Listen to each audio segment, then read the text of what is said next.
बिस्मिल्लाहिर्रहमानिर्रहीम इय्याका नअबुदु व इय्याका नस्तईन। अभी हम डर्माटोलॉजी का लेक्चर थर्ड है, एक्जिमा। इसके बारे में इम्पोर्टेंट सी बात डिस्कशन करते हैं और ये इम्पोर्टेंट भी है टॉपिक, ठीक है। आपने लफ्ज़ सुना होगा, बच्चों को ददरी निकल आती है। अमूमन आम ज़ुबान में देसी माएँ जो हैं वो कह रही होती हैं, तो उससे कहीं ना कहीं मिलता जुलता है। पहले मैं आपको एक डायग्राम दिखा देता हूँ एक्जिमा की, क्योंकि आपने अगर सिनेरियोज़ देखी होंगी तो इस तरह ये आपको ना, मतलब हाथ के ऊपर, पाँव के ऊपर या किसी भी एरिया के ऊपर ये देख रहे हैं ना, स्केलिंग भी नज़र आ रही है, ड्राइनेस भी नज़र आ रही है, पेप्यूल्स भी नज़र आ रहे हैं, और वो सारे की सारी एक तरह से मिलती जुलती है ददरी से, ठीक है। अब जिनको ददरी नहीं पता, बर्गर बॉयज़ या बर्गर गर्ल्स, तो सॉरी अब मैं आपको कैसे उर्दू में बताऊँ, इस तरह की आपको कुछ ना कुछ कंडीशन आपको नज़र आएगी, ठीक है। तो इसकी अब डेफिनेशन क्या होगी, इसकी एक्सप्लेनेशन क्या होगी। बेसिकली ना ये एक्जिमा एक ग्रीक वर्ड था, ठीक। बुक के मुताबिक बताते हैं कि इसका मतलब होता है टू बॉयल ओवर, ठीक है। बॉयल ओवर मतलब आप जब दूध को उबालते हैं तो एक वक्त आता है कि वो अपने बर्तन से बाहर आना शुरू हो जाता है, तो सेम इससे मिलती जुलती है एक्जिमा हमारे पास कंडीशन, ठीक है।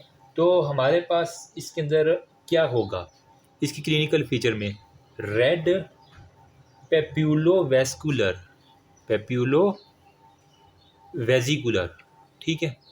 एक सुरख रंग का होगा, पेप्यूल होंगे, वेजिकल्स से आपको मिल जाएंगे, और क्रस्टेड लेयन मिलेगी, ठीक है। क्रस्ट क्या था, हमने पहली वीडियो में डिस्कशन की थी क्रस्ट के बारे में, कि कोई भी ड्राइड रेजिड्यू ऑफ स्किन जिसके अंदर हमारे पास सीरम होगा, पास होगा या ब्लड होगा, ठीक है, तो हम कह सकते हैं कि क्रस्टेड लेयन होगा। और उसके ऊपर हमारे पास रेज्ड जो है ना वो डेवलपनेस होगी, और स्केलिंग और प्लेक्स आपको मिल जाएंगे, ठीक है, अलॉन्ग विद स्केलिंग और प्लेक, ठीक है। स्केल क्या था, थिन डेड एक्सफोलिएटेड एपिडर्मिस को हम स्केलिंग कह रहे थे, ठीक है। जबकि प्लेक क्या था, वो हमारे पास elevated palpable flat topped lesion जो कि 1 सेंटीमीटर से बड़ी हो, ठीक है। तो अब जिसने पहली वीडियो अच्छे से नहीं देखी, उसको नहीं पता क्रस्ट क्या है, स्केलिंग क्या है, प्लेक क्या है, तो तीनों का कम्बिनेशन साथ में पेपिलो वेजिकुलर रैश, ठीक है। पेप्यूल वेजिकल क्या था हमारे पास, जो भी कोई भी फ्लूइड फील्ड था लेयन जो कि 1 सेंटीमीटर से छोटी थी, उसको हमने वेजिकल का नाम दिया था, और वो अब सुर्ख रंग की हमारे पास आ रही है। तो ये सारे के कम्बिनेशन को मिला के जो चीज़ हमारे पास, अभी मैंने आपको डायग्राम दिखाई एक्जिमा की, तो वो हमारे पास बन जाती है, ठीक। अब यहाँ पे जो है ना इसकी हम अगर मॉर्फोलॉजिकल पिक्चर देखें, ठीक है, मॉर्फोलॉजिकल में तो उसने एक लफ्ज़ लिखा हुआ है स्पोंजियोसिस। ये बेसिकली क्या है, intracellular oedema of the epidermis. ये स्किन है, एपिडर्मस है, ये डर्मस है। तो इसका अगर एपिडर्मस का इंट्रासेलुलर एडिमा हो जाए ना, एडिमा किसका है, intra cellular oedema of the epidermis, तो वो स्पोंजियोसिस हमारे पास है। एक तो इसकी मॉर्फोलॉजी के अंदर आप लिखेंगे, तो हम इसको फिर जो फर्स्ट वीडियो थी हमने अर्टिकेरिया की देखी थी, उसके अंदर हमने क्या कहा था कि एडिमा सिर्फ ऊपर ऊपर रहता है एपिडर्मिस में, लेकिन यहाँ का जो एडिमा है इसको हम किस तरह डिफ्रेंशिएट करेंगे, तो ये सिर्फ लोकलाइज्ड नहीं होगा, ठीक है। जिस तरह अर्टिकेरिया में लोकलाइज्ड है, तो इसका एडिमा लोकलाइज्ड हमारे पास कभी भी नहीं होगा, बल्कि वो सीप कर देगा इंट्रासेलुलर एपिडर्मिस के अंदर, ठीक है। एपिडर्मिस के अंदर वो कह रहा है कि हमारे पास सीप कर देगा। तो हमारे पास एपिडर्मिस की कौन सी लेयर है, स्ट्रेटम बेज़ेल, स्पाइनोजम, ग्रेनुलोजम, ल्यूसिडम और कॉर्नियम। तो अंदर तक जो है ना, अगर एडिमा सीप कर चुका है तो इसका मतलब है ये एक्जिमा की निशानी है, ठीक। अब क्लासिफिकेशन के ऊपर थोड़ा सा आ जाती हैं। अब इसकी मेन जो क्लासिफिकेशन है वो हमारे पास एंडोजिनस भी है और एक्सोजिनस भी है, ठीक। इसको थोड़ा सा इधर कर लो यार। तो यहाँ पे हम डिस्कशन करते हैं क्लासिफिकेशन ऑफ एक्जिमा, बहुत इंपॉर्टेंट है, आपको आनी चाहिए। यहाँ पे क्लासिफिकेशन में एक हमारे पास होती है जी एंडोजिनस, और नंबर सेकंड पे हमारे पास होती है एक्सोजिनस। एंडो और एक्सो से कुछ ना कुछ आपको आइडिया हो रहा होगा। तो दोनों को हम बारी बारी डिस्कशन करते हैं, दोनों ही बहुत इंपॉर्टेंट है। जो एक्सोजिनस है इसको पहले हम देख लेते हैं। इसके जो है ना वो दो हैं, या तो ये हमारे पास हो सकती है कॉन्टैक्ट, या ये हमारे पास हो सकती है इन्फेक्टिव, ठीक है। कॉन्टैक्ट एक्सोजिनस यार ये इतना हीट अप क्यों हो गया? ओके जी, जो एक्सोजीनस होता है इसके अंदर हमारे पास दो टाइप्स मैंने कहा, एक हमारे पास होता है कॉन्टैक्ट हो सकता है एक्सोजीनस एक्जिमा, या फिर ये हमारे पास हो सकता है इन्फेक्टिव। ठीक है, ये दो टाइप्स हमारे पास हो जाती हैं। जो कॉन्टैक्ट है ना, इसकी फिर आगे हमने दो फर्दर सब डिवाइड कर देती हैं इसको, या वो हो सकता है हमारे पास इरिटेंट डर्माटाइटिस, ठीक है, इरिटेंट, या फिर हमारे पास हो सकता है एलर्जिक। ठीक है, कॉन्टैक्ट में इरिटेंट हो सकता है, या फिर वो हो सकता है एलर्जिक कॉन्टैक्ट एक्सोजीनस एक्जिमा। ठीक है, या फिर वो हो सकता है एलर्जिक। ठीक है, जबकि हमारे पास जो इन्फेक्टिव होता है उसके अंदर हमारे पास आ सकता है लाइकन सिम्प्लेक्स के नाम से आपने, बल्कि हम लाइकन सिम्प्लेक्स को भी ना कॉन्टैक्ट के अंदर ही रखेंगे क्योंकि ये स्क्रैचिंग की वजह से होता है ना, तो यहाँ पर मैं लिख देता हूँ लाइकन सिम्प्लेक्स। ठीक है, ये हमारे पास कॉन्टैक्ट हो गया, इन्फेक्टिव अलग हो गया। एक एक्सोजीनस बाहर से हमारे पास अगर सूरज की रोशनी की वजह से हो जाए ना, तो उसको हम और कहते हैं फोटो सेंसिटिव एक्जिमा। ठीक है, जिस तरह हमने फोटो अर्टिकेरिया देखा था ना, फिर एक को पानी से होता था, फिर एक को ड्राइनेस से हॉट से होता था, इसी तरह फोटो हमारे पास ये इसका एक्जिमा का भी होता है। ठीक है, तो फोटो सेंसिटिव हमारे पास एक्जिमा ये हमारे पास हो जाएगा। ये था हमारे पास एक्सोजीनस। अब मैं बताता हूँ आपको एंडोजीनस जो हमारे पास आते हैं ना, तो एंडोजीनस की एक लंबी लिस्ट है। एक इसके अंदर आता है इम्पोर्टेंट एटोपिक एक्जिमा। ठीक है, जो कि डर्माटाइटिस से जो है ना हमारे पास डर्माटाइटिस को इसका दूसरा नाम भी है। नंबर सेकंड पे हमारे पास होता है डिसिकॉइड, DISCOID, मतलब डिस्क शेप कुछ ना कुछ हमारे पास डिसिकॉइड डर्माटाइटिस। ठीक है, फिर हमारे पास होता है हैंड डर्माटाइटिस, हैंड डर्माटाइटिस। ठीक है, फिर हमारे पास होता है सिबोरिक। ठीक है, SEBORRHEIC, यस यही स्पेलिंग, सिबोरिक डर्माटाइटिस।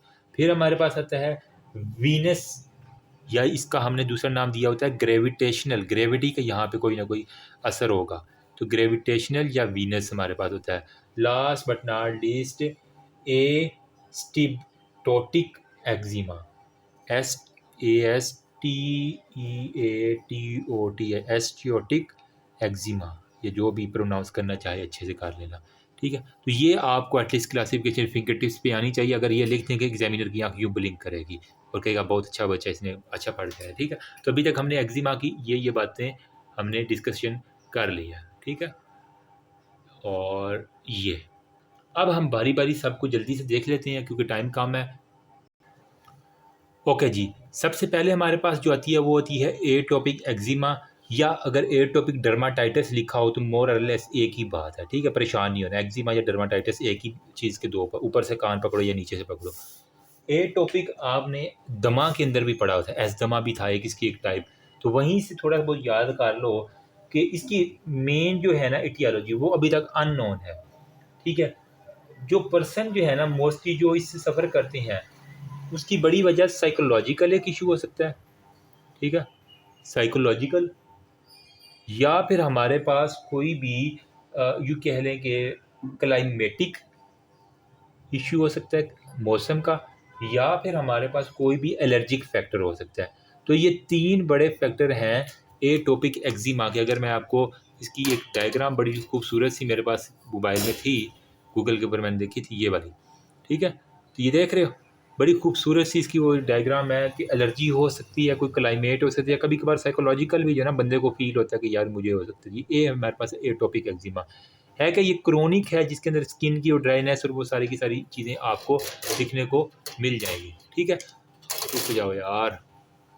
ओके, अब जो है ना इसकी 70% वो कह रहा है हमारे पास फैमिली हिस्ट्री होती है पेशेंट्स की, मतलब उनकी फैमिली में पहले भी कभी ना कभी ये मैंने कहा ना क्रोनिकली चल रहा होता है। ठीक है, क्रोनिक डिजीज़ है और मोर कॉमन है बॉयज़ के अंदर। ठीक है, और ये स्टार्ट होती है मोर और लेस 2 to 6 मंथ आफ्टर जो है ना वो बर्थ, तो ये हमारे पास ये स्टार्ट हो जाती है। ठीक है, इन्फेंटाइल फेज के अंदर मोर फ्रीक्वेंटली ये इफ़ेक्ट करेगी।